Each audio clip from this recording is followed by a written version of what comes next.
할렐루야. 언제나 주님께 감사합시다. 우리 주님이 함께 하시는 것으로 인하여 기뻐하고 감사하고, 오늘도 말씀을 주실 때에 그 말씀을 잘 먹고 잘 자라고 성장할 수 있는 우리 영평교회 우리 성도들, 그리고 제가 그렇게 되기를 간절히 원하고 있습니다. 우리 주님은 자라게 하시는 하나님이세요. 그래서요, 밥도 먹으면 먹을수록 살이 찌는 것처럼요, 찬양도요, 부르다 보면 잘합니다. 말씀도요, 계속 먹고 묵상하고 해야 믿음이 자라나게 돼 있습니다. 그래서 오늘은 이 시간은 밥 먹는 시간이에요. 일주일 동안 얼마나 굶주리셨는지 보니까 아사 직전이야 지금. 일주일 동안 세상에서 먹을 건 많이 먹었지만 목사의 마음은 그래요.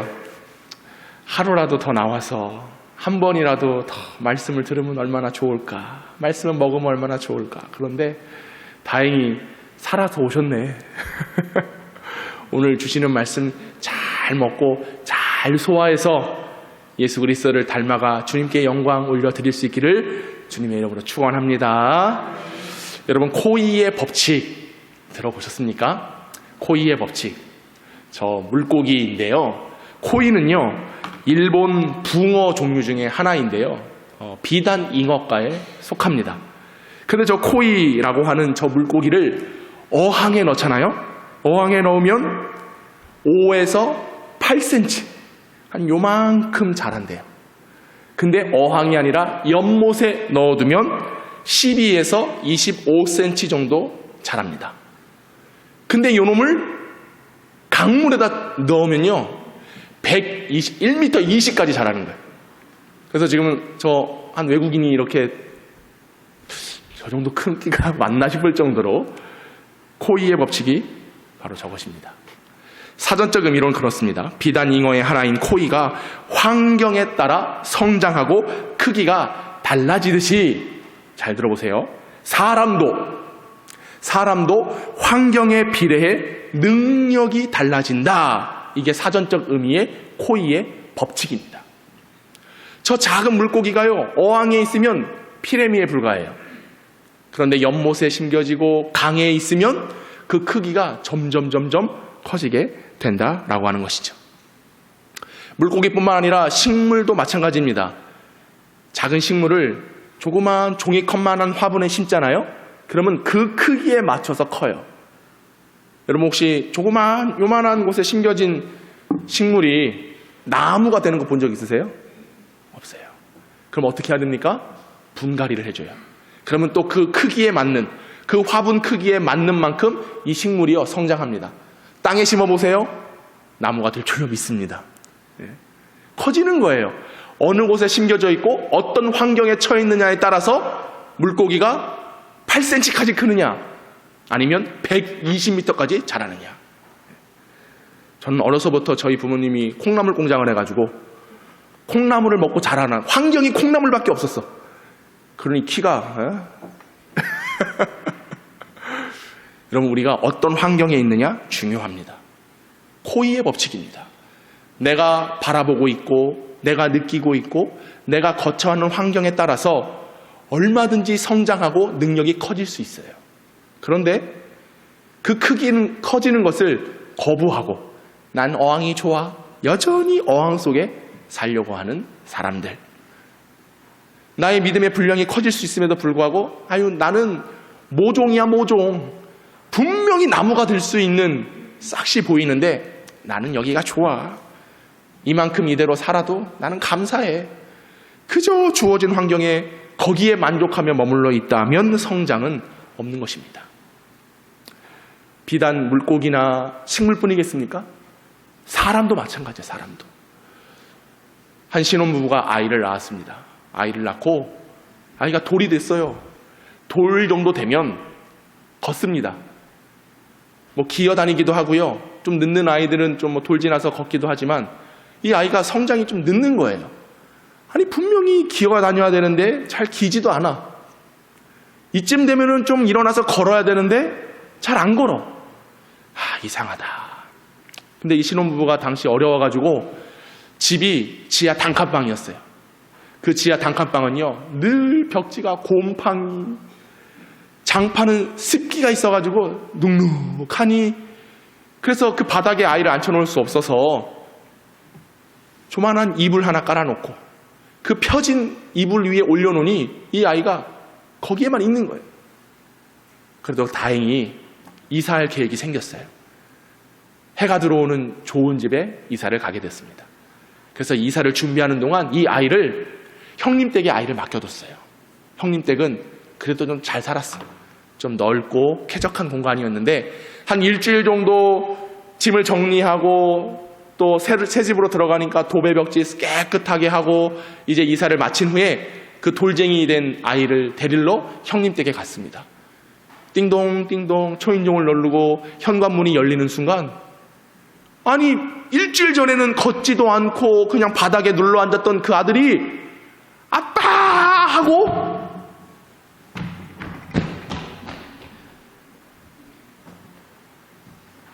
걸어오는 거였어요.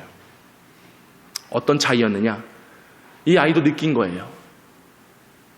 이전에 살던 집에서는 걷고 싶지 않은 거야. 그냥 여기에 앉아있는 게 좋은 거야. 그래서 걸을 능력이 있어도 안 걷는 겁니다. 그런데 좋은 집, 넓고 편한 곳에 있으니 아이가 저절로 걷고 일어나 뛴 줄로 믿으시기 바래요. 어떤 차이입니까?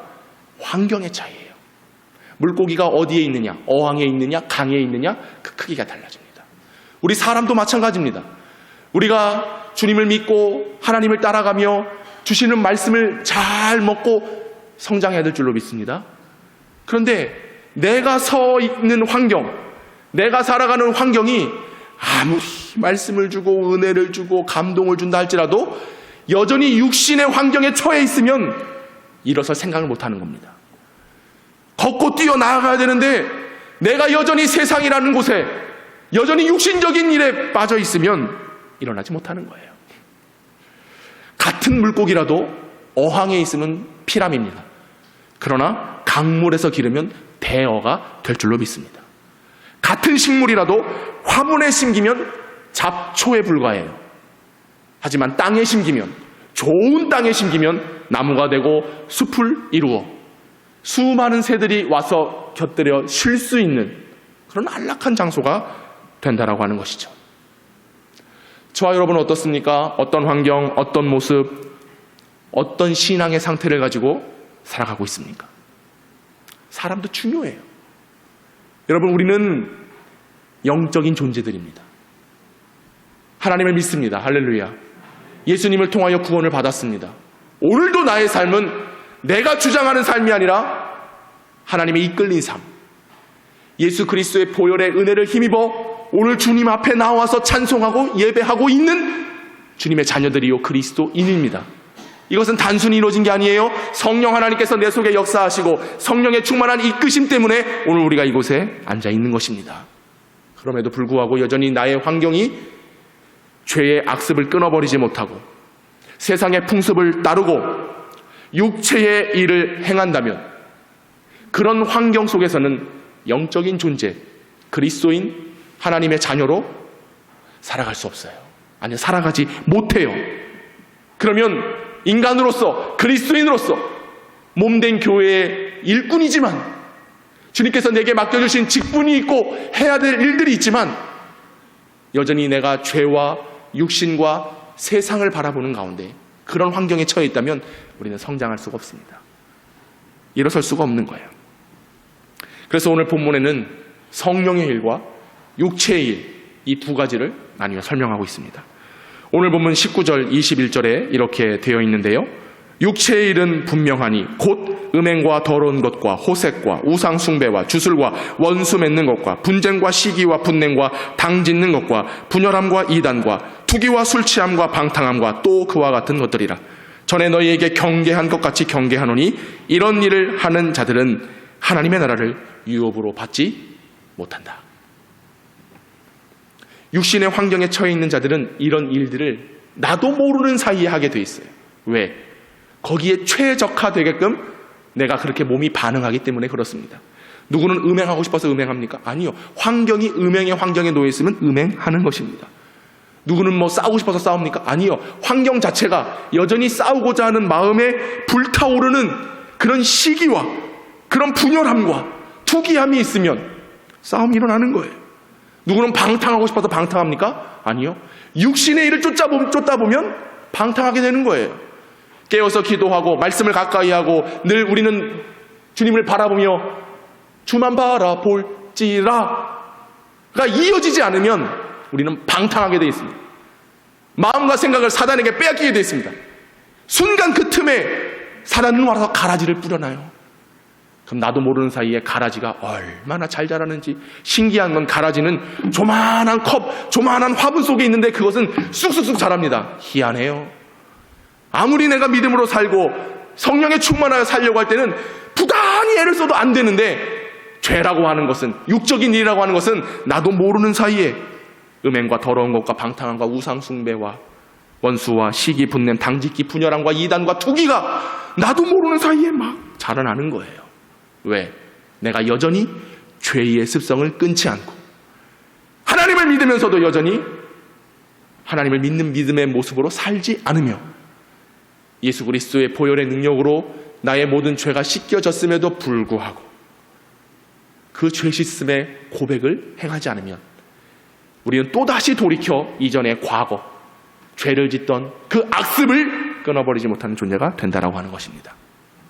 그래서 바울은 말합니다. 갈라디아서 5장 22절, 24절 우리 다 같이 한번 읽어봅시다. 오직 성령의 열매는, 시작. 오직 성령의 열매는 사랑과 희락과 화평과 오래 참음과 자비와 양성과 충성과 온유와 절제니 이 같은 것을 금지할 법이 없느니라. 24절. 그리스도 예수의 사람들은 육체와 함께 그 정욕과 탐심을 못 박아야 됩니다. 십자가에 못 박아야 됩니다. 지난주 말씀드렸죠. 우리의 인생은 허무한 인생입니다. 허무한 인생이 왜 허무하겠습니까? 육신의 삶을 따라가면 허무할 수밖에 없는 거예요. 이전에 행하였던 그 모습 그대로 살아가면 나의 결과는 허무뿐입니다. 아무것도 남는 게 없어요. 그렇게 죽음으로써 끝을 맺는 거죠. 그러나 우리가 예수를 믿으면 우리의 인생이 180도 전환이 됩니다. 완전히 달라지고 완전히 새로워지고 오직 그리스도 예수만을 위한 삶을 살게 되는 거예요. 잘 들으세요. 여전히 내가 육신의 환경에 처해 있다. 나의 자랑을 앞세우고 예수 믿었음에도 변화가 없고 성장도 없고 회개가 없으면 구원도 없어요. 이런 일을 하는 자들은 하나님의 나라를 유업으로 받을 수 없습니다. 육신의 일을 행하는 자, 변화되지 않은 자, 이전의 죄악된 모습을 가지고 살아가는 자들은 구원이 없습니다. 하나님의 나라를 유업으로 받지 못하는 거예요. 예수 그리스도께서 우리에게 어떤 은혜를 주셨는가, 어떤 구원을 주셨는가 잘 생각해 보세요. 십자가에서 모든 물과 피를 나를 위하여 흘리셨습니다. 값 없이 흘려주셨습니다. 물론 그 값은 하나님이 치르셨죠. 누구를 통해서요? 예수님을 통해서. 지난 새벽에 3일 동안 우리는 디도서를 묵상했습니다. 사무엘 상하를 끝내고요. 3일 동안 디도서 1, 2, 3장을 함께 묵상을 했는데 바울이 디도에게 편지했습니다. 그레데 교회 성도들에게 가르치라. 말씀을 전하라. 그래서 뭐라고 말하냐? 모든 사람에게 구원을 주시는 하나님의 은혜가 나타나야 된다. 이게 디도서의 핵심이었습니다.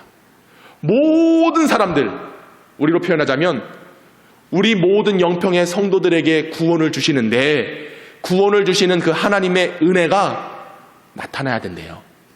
드러나야 된대요. 보여야 된대요. 왜? 당시의 그레데 교회는 그러지 못했거든요. 똑같아요. 오늘 우리가 찾아보진 않겠지만 갈라디아서 5장에 있는 내용, 늘 육체의 일을 행하며 살아갔던 그레데 교회. 그 디도에게 야, 우리가 전한 복음, 우리가 받은 성령, 그것 때문에 교회가 세워졌잖아. 그러면 하나님의 거룩한 믿음을 가진 성도들이 모여서 말씀을 듣고 깨어서 기도하고 성령에 충만해졌으면 구원의 놀라운 은혜가 교회에 나타나야 돼. 그런데 안타깝게도 왜 이 땅에 세워진 교회와 성도들과 그리고 심지어 목회자들에게 하나님의 은혜가 나타나지 않는가? 그 이유는 성령에 이끌려 성령이 원하시는 대로 살지 않고 있기 때문에 그런 거예요. 여러분, 우리 교회는 구원받음의 은혜가 나타나야 됩니다. 오늘 예배하면서 구원의 기쁨의 감격이 나타나야 돼요. 그런데 그것이 나타나지 않는다? 왜냐? 오늘 본문에 얘기하고 있어요. 그리스도 예수의 사람들은 육체와 함께 그 정욕과 탐심을 십자가에 못 박았느니라로 결정이 돼야 되는데 여전히 주님과 함께 죽지 못해서 그런 겁니다. 하나님의 은혜가 나타나는 교회, 구원의 기쁨이 나타나는 교회, 무엇이 나타나야 되는가? 빌립보서 2장 8절로 11절은 이렇게 말합니다. 우리 같이 한번 볼까요? 시작. 사람의 모양으로 나타나사 자기를 낮추시고 죽기까지 복종하셨으니 어떻게 하셨대요? 곧 십자가에 죽으심이라. 이어서 볼까요? 이러므로 하나님이 그를 지극히 높여 모든 이름 위에 뛰어난 이름을 주사 하늘에 있는 자들과 땅에 있는 자들과 땅 아래에 있는 자들로 모든 무릎을 예수의 이름에 꿇게 하시고 모든 입으로 예수 그리스도를 주라 시인하여 하나님 아버지께 영광을 돌리게 하셨느니라. 우리가 살아가는 이유는 하나님의 영광인 줄로 믿습니다. 오늘 우리가 예배하는 이유도 하나님께만 영광이에요. 나의 삶도 오직 하나님. 그런데 그렇게 살기로 우리는 작정했고 그렇게 살아야 된다는 것도 알고 있지만 왜 구원받음의 은혜와 기쁨이 나타나지 않느냐? 우리 주님은 나의 모든 죄를 위하여 십자가를 지심으로써 그 구원의 완성을 위하여 사람의 몸을 입고 나타나셨습니다. 할렐루야. 그렇게 우리에게 보이셨습니다. 그런데 예수님께서 십자가 지실 때에 나는 멀리 도망쳤어. 우리 장로님 기도하신 것처럼 십자가를 져야 할 때에 나 몰라 하고 도망쳤어요. 십자가를 붙들고 주님과 함께 나아가야 걸어가야 되는데 여전히 우리는 어항 속에 있어. 갇혀 있어. 내 환경이 여전히 죄의 올무에 붙잡혀 있어. 그러니 못 일어나죠. 기지도 못해요. 걷지도 못해요. 뛰지 못해요. 능력이 있음에도 불구하고 거부하는 거예요. 왜? 부담되거든. 주님이 십자가 질 때 같이 지라고 하면 왠지 나에게 피해가 올 것 같고 손해가 될 것 같으니 십자가 거부하는 겁니다. 그러니 하나님의 구원의 능력이 나타나요? 안 나타나요? 안 나타나요. 나타날 리가 없지. 또 말씀합니다. 모든 이름으로 뛰어난 이름을 주사. 그 이름이 누굽니까? 예수님이십니다. 그 이름을 받았음에도 그 이름으로 구원을 누렸음에도 그 이름을 믿지 않는 겁니다. 그 이름대로 살지 못하는 거예요. 나의 인생의 제목이 예수님이 돼야 돼요. 행하며 걸어가며 나타내는 모든 것, 보는 것, 듣는 것, 말하는 것조차도 예수님이 돼야 돼요. 그런데 듣는 것, 보는 게, 말하는 게 예수님은 없어. 어디 예수님이 나타나요? 어떻습니까, 여러분? 당신의 삶에서 예수님이 나타나냔 말이에요. 여러분의 삶에서 예수가 증거되고 있냔 말이에요. 나타나지 않아. 왜? 십자가에서 예수님만 죽었기 때문이에요. 그리스도와 함께 내가 죽어야 되는데 난 여전히 살아있잖아요. 그리고 예수의 이름 앞에 모두 다 무릎을 꿇어야 된다고 그랬어요. 무릎 꿇기는 주님을 찬송하는데도 입 딱 다물고 마음이 닫혀있으니 무릎을 어떻게 꿇습니까? 그냥 앉아 주는 거지. 그게 믿음이라 착각하지 마세요. 그럼 이렇게 말하고 있는 목사는 제대로 사느냐? 저도 그렇게 못 살아요. 공교롭게도 제가 지난주 주보에 이 갈라디아서 5장의 말씀을 주보에 왜 적었는지 모르겠어요. 이 설교를 하기 위해서 적은 것도 아니에요. 사실은 다른 설교 준비하다가 갑자기 금요일날 주님의 성령이 임해가지고 디도서 묵상하다가 과연 나에게 영광이 나타나는가? 과연 우리 영평교회에 하나님의 구원의 기쁨이 나타나고 있는가? 예수의 이름이 나타나고 있는가?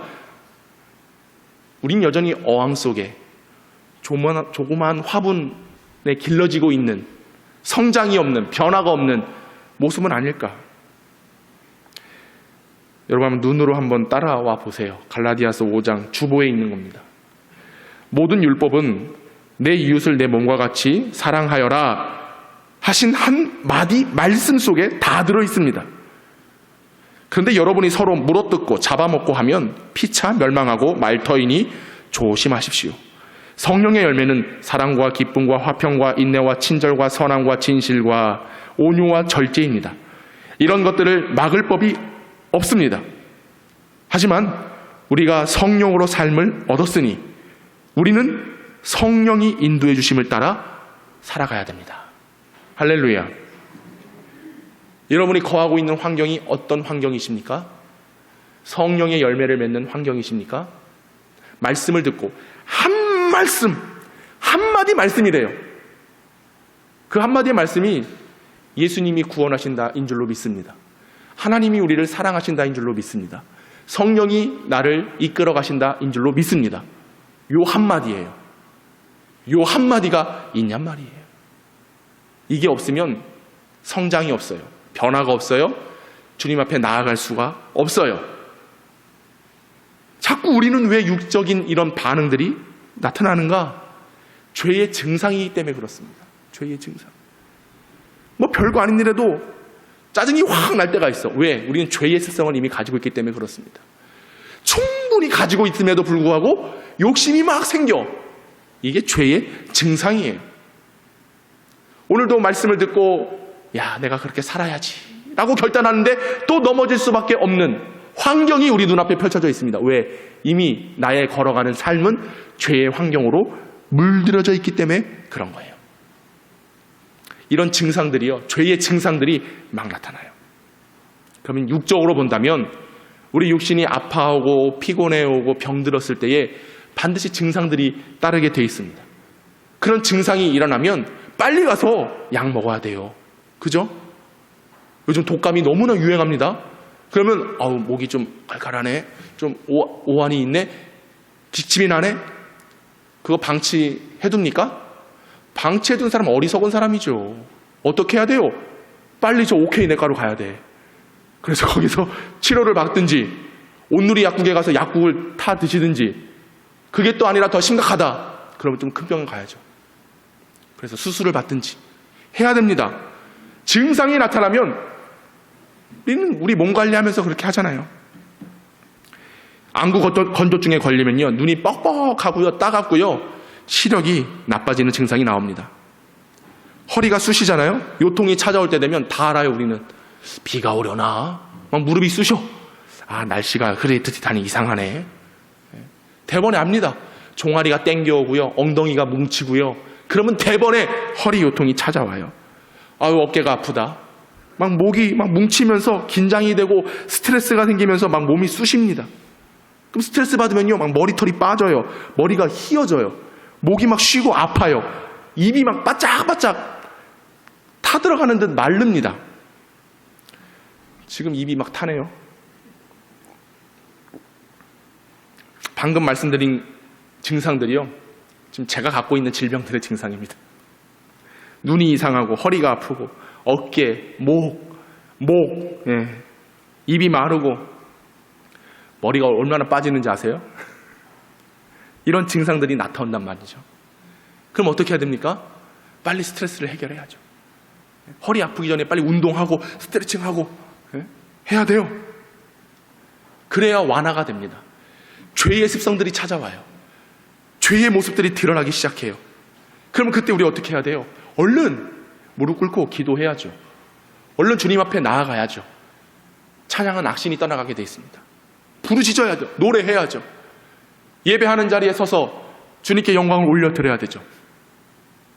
그럴 힘을 가질 수 있기를 바랍니다. 성령에 이끌리는 삶은요, 다른 데 있지 않아요. 오전에 1부 때 그랬어요. 우리 아이들한테. 야, 너희들은 공부를 못하는 것이 아니다. 공부를 안 하는 것이다. 여러분, 우리가요, 믿음이 없는 게 아니에요. 믿음의 삶을 살지 않으니 믿음이 없는 것처럼 느껴지는 겁니다.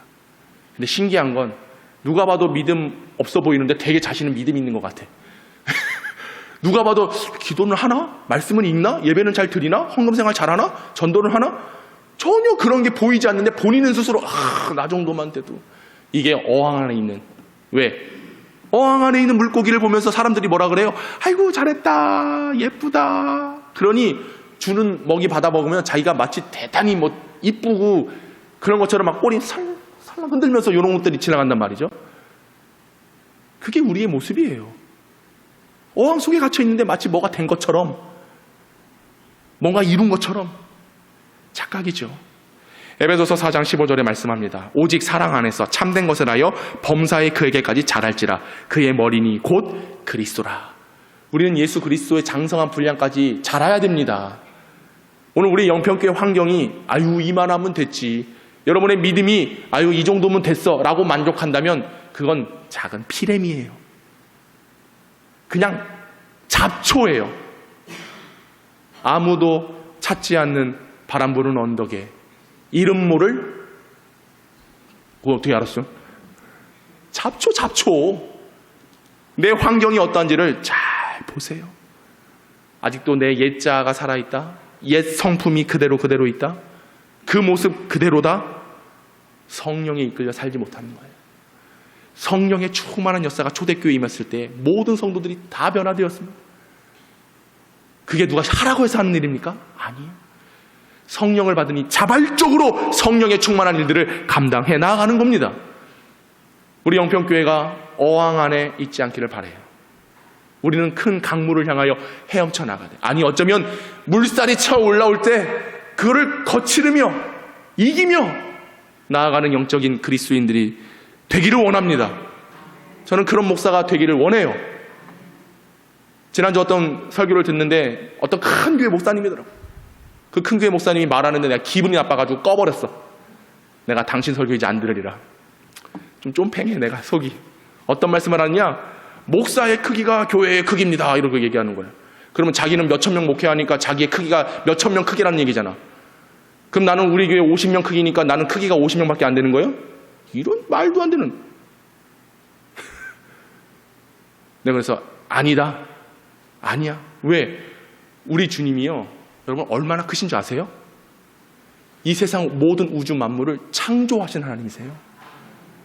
우리 하나님은요 어떤 수에, 여러분 지난주 우리가 사무엘 하 마치면서 다윗이 숫에다가, 백성들의 숫에다가 혼났어요. 아주 홍분을 났어요. 우리 교회는 50명 100명 모이는 교회가 아니에요. 그걸 목적으로 하는 교회가 아닙니다.